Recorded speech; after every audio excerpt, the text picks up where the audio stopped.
فاذكروني أذكركم واشكروا لي ولا تكفرون.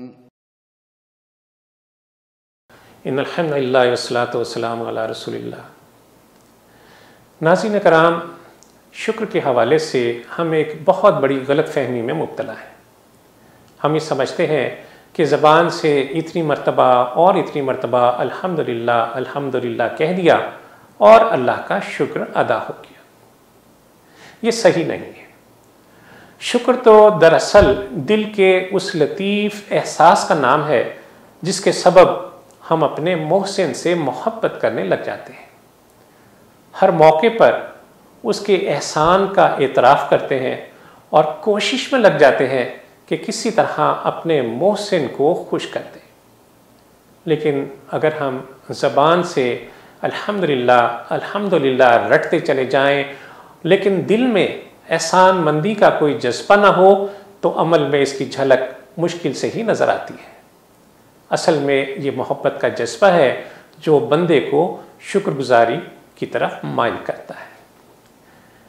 ناظرین کرام، ہمیں یہ ادراک نہیں ہے، یہ فہم اور ہماری یہ سمجھ نہیں ہے، لیکن حقیقت یہی ہے کہ ہم سر سے پیر تک اللہ عز و جل کی نعمتوں میں ڈوبے ہوئے، اور پھر اس رب کریم کی نعمتوں اور مہربانیوں کا یہ دیکھیے کہ ہم کس درجے میں شکر ادا کرتے ہیں، جبکہ اس رب جلیل کا قرآن مجید میں یہ حکم ہے کہ فَسَبِّحْ بِحَمْدِ رَبِّكَ وَكُن مِّنَ السَّاجِدِينَ.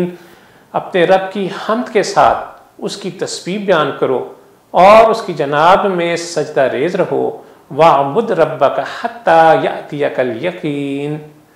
اور اس آخری گھڑی تک اپنے رب کی بندگی پر قائم رہو جس کا آنا یقینی ہے. یعنی تمہاری زبان اس کے ذکر سے تر رہے، تمہارے اعضاء اس کے آگے جھکے جھکے رہیں، تمہاری پیشانی عجز و انکسار کے ساتھ اس کے آگے زمین پر لگی رہے، اور پھر یہ کہ آخری سانس تک زندگی کو اللہ کی بندگی پر قائم رکھو. اپنی زندگی کا ایک ایک لمحہ اللہ کی اطاعت میں شمار کرو. اب دیکھنا یہ ہے کہ ہم اپنی زندگی میں کیا اس رویے پر قائم ہیں.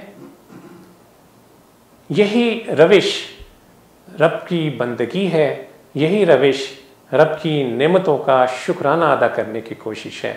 وصلی اللہ تعالی علی خیر خلقہ محمد وعلی آلہ وصحبہ وسلم.